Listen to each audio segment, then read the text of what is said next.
اعوذ باللہ من الشیطان الرجیم بسم اللہ الرحمن الرحیم۔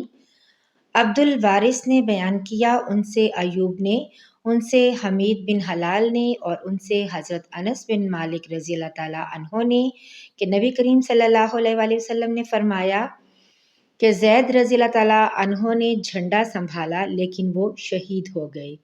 پھر جعفر رضی اللہ تعالیٰ عنہ نے سنبھالا، وہ بھی شہید ہو گئے۔ پھر عبداللہ بن رواحہ رضی اللہ تعالیٰ عنہ نے سنبھالا اور وہ بھی شہید ہو گئے۔ اس وقت رسول اللہ صلی اللہ علیہ وآلہ وسلم کی آنکھوں میں سے آنسو بہہ رہے تھے۔ آپ صلی اللہ علیہ وآلہ وسلم نے فرمایا، اور پھر خالد بن ولید رضی اللہ تعالیٰ عنہ نے خود اپنے طور پر جھنڈا اٹھا لیا اور ان کو فتح حاصل ہوئی۔ صحیح بخاری حدیث نمبر 1246۔ ابو معاویہ نے خبر دی، انہیں ابو اسحاق شیبانی نے، انہیں شعبہ نے، ان سے ابن عباس رضی اللہ تعالیٰ عنہ نے فرمایا کہ ایک شخص کی وفات ہو گئی، رسول اللہ صلی اللہ علیہ وآلہ وسلم اس کی عیادت کو جایا کرتے تھے۔ چونکہ ان کا انتقال رات میں ہوا تھا، اس لیے رات ہی میں لوگوں نے انہیں دفن کر دیا، اور جب صبح ہوئی تو حضور صلی اللہ علیہ وآلہ وسلم کو خبر دی۔ آپ صلی اللہ علیہ وآلہ وسلم نے فرمایا کہ جنازہ تیار ہوتے وقت مجھے بتانے میں کیا رکاوٹ تھی؟ لوگوں نے کہا کہ رات تھی اور اندھیرا بھی تھا، اس لیے ہم نے مناسب نہیں سمجھا کہ کہیں آپ کو تکلیف ہو۔ پھر حضور صلی اللہ علیہ وآلہ وسلم اس کی قبر پر تشریف لائے اور نماز پڑھی۔ صحیح بخاری حدیث نمبر 1247۔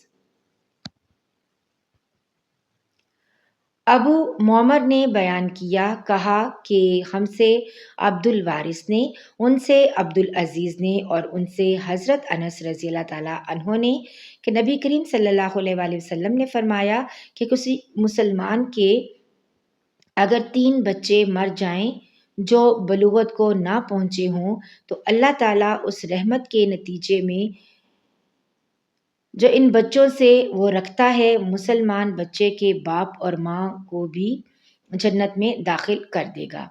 صحیح بخاری حدیث نمبر 1248۔ مسلم بن ابراہیم نے بیان کیا، کہا کہ ہم سے شعبہ نے، ان سے عبد الرحمن بن عبداللہ صحبانی نے، ان سے ذکوان نے اور ان سے حضرت ابو سعید خدری رضی اللہ تعالیٰ عنہ نے کہ عورتوں نے نبی کریم صلی اللہ علیہ وآلہ وسلم سے درخواست کی کہ ہمیں بھی نصیحت کرنے کے لیے آپ صلی اللہ علیہ وآلہ وسلم ایک دن خاص فرما دیجیے۔ حضور صلی اللہ علیہ وآلہ وسلم نے ان کی درخواست منظور فرماتے ہوئے ایک خاص دن میں ان کو واعظ فرمایا اور بتلایا کہ جس عورت کے 3 بچے مر جائیں تو وہ اس کے لیے جہنم سے پناہ بن جاتی ہیں۔ اس پر ایک عورت نے پوچھا، حضور صلی اللہ علیہ وآلہ وسلم اگر کسی کے 2 ہی بچے مریں؟ آپ صلی اللہ علیہ وآلہ وسلم نے فرمایا کہ 2 بچوں پر بھی۔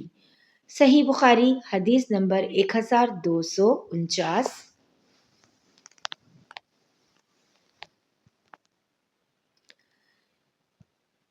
شریک نے ابن صحبانی سے بیان کیا، ان سے ابو صالح نے بیان کیا اور ان سے ابو سعید خدری اور ابو ہریرہ رضی اللہ تعالیٰ عنہما نے نبی کریم صلی اللہ علیہ وآلہ وسلم کے حوالے سے حضرت ابو ہریرہ رضی اللہ تعالیٰ عنہ نے بھی کہا کہ وہ بچے مراد ہیں جو ابھی بلوغت کو نہ پہنچے ہوں۔ صحیح بخاری حدیث نمبر 1250۔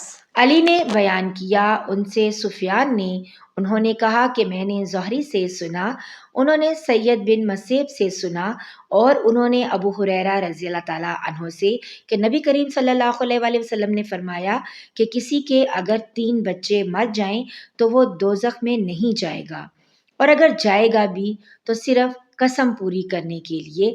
ابو عبداللہ امام بخاری رحمۃ اللہ علیہ فرماتے ہیں، قرآن کی آیت یہ ہے، تم میں سے ہر ایک کو دوزخ کے اوپر سے گزرنا ہوگا۔ صحیح بخاری حدیث نمبر 1251۔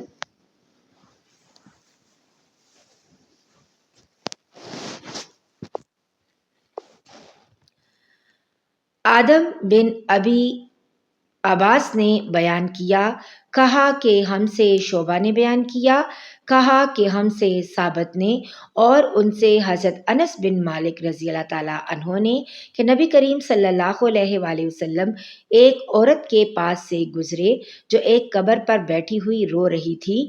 آپ صلی اللہ علیہ وآلہ وسلم نے اس سے فرمایا کہ خدا سے ڈر اور صبر کر۔ صحیح بخاری حدیث نمبر 1252۔ امام مالک نے بیان کیا، ان سے ایوب سختیانی نے، اور ان سے محمد بن سیرین نے، ان سے ام عطیہ انصاریہ رضی اللہ تعالیٰ عنہا نے بیان کیا کہ نبی کریم صلی اللہ علیہ وآلہ وسلم ایک عورت کے پاس سے گزرے جو ایک قبر پر بیٹھی ہوئی رو رہی تھی۔ آپ صلی اللہ علیہ وآلہ وسلم نے اس سے فرمایا کہ خدا سے ڈر اور صبر کر۔ صحیح بخاری حدیث نمبر 1253۔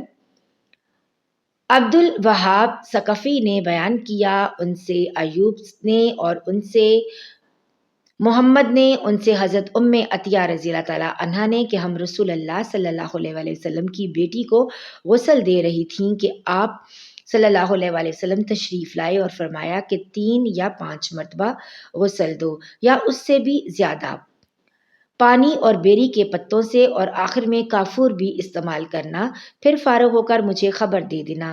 جب ہم فارغ ہوئے تو آپ کو خبر کر دی۔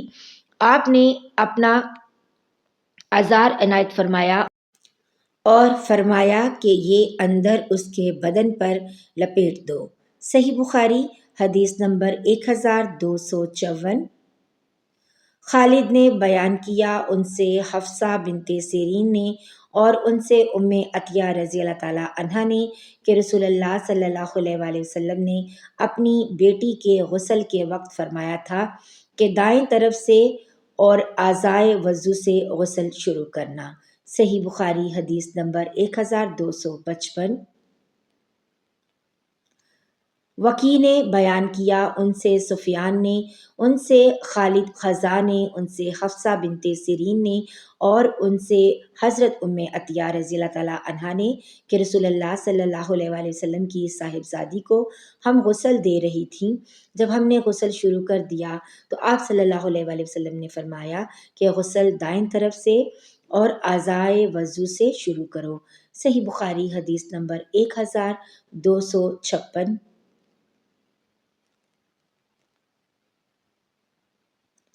ابن اون نے خبر دی، انہیں محمد نے، ان سے ام عطیہ رضی اللہ تعالیٰ عنہا نے بیان کیا کہ نبی کریم صلی اللہ علیہ وآلہ وسلم کی ایک صاحبزادی کا انتقال ہو گیا۔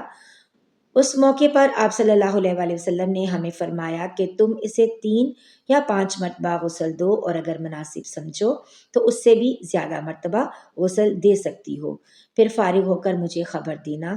چنانچہ جب ہم غسل دے چکیں تو آپ صلی اللہ علیہ وآلہ وسلم کو خبر دی، اور آپ صلی اللہ علیہ وآلہ وسلم نے اپنا ازار عنایت فرمایا اور فرمایا کہ اسے اس کے بدن سے لپیٹ دو۔ صحیح بخاری حدیث نمبر 1257۔ حماد بن زید نے بیان کیا، ان سے ایوب نے، ان سے محمد نے، اور ان سے حضرت ام عطیہ رضی اللہ تعالیٰ عنہا نے کہ نبی کریم صلی اللہ علیہ وآلہ وسلم کی ایک بیٹی کا انتقال ہو گیا تھا، اس لیے آپ صلی اللہ علیہ وآلہ وسلم باہر تشریف لائے اور فرمایا کہ اسے 3 یا 5 مرتبہ غسل دے دو، اور اگر تم مناسب سمجھو تو اس سے بھی زیادہ، پانی اور بیری کے پتوں سے نہلاؤ، اور آخر میں کافور، یا یہ کہا کہ کچھ کافور کا بھی استعمال کرنا، پھر فارغ ہو کر مجھے خبر دینا۔ ام عطیہ رضی اللہ تعالیٰ عنہا نے بیان کیا کہ جب ہم فارغ ہوئے تو ہم نے کہلا بھجوایا، آپ نے اپنا تہبند ہمیں دیا اور فرمایا کہ اسے اندر جسم پر لپیٹ دو۔ ایوب نے حفصہ بنت سیرین سے روایت کی، ان سے ام عطیہ رضی اللہ تعالیٰ عنہ نے اسی طرح حدیث بیان کی۔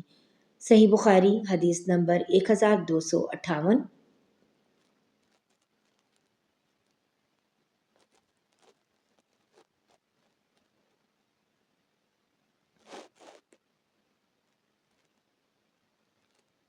ام عطیہ رضی اللہ تعالیٰ عنہا نے اس روایت میں یوں کہا کہ نبی صلی اللہ علیہ وآلہ وسلم نے فرمایا کہ 3 یا 5 یا 7 مرتبہ، یا اگر تم مناسب سمجھو تو اس سے بھی زیادہ غسل دے سکتی ہو۔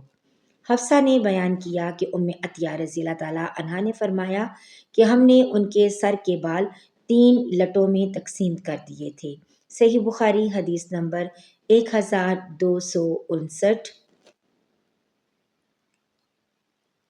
ایوب نے بیان کیا کہ میں نے حفصہ بنت سیرین سے سنا، انہوں نے کہا کہ حضرت ام عطیہ رضی اللہ تعالیٰ عنہا نے ہم سے بیان کیا کہ انہوں نے رسول اللہ صلی اللہ علیہ وآلہ وسلم کی صاحبزادی کے بالوں کو 3 لٹوں میں تقسیم کر دیا تھا۔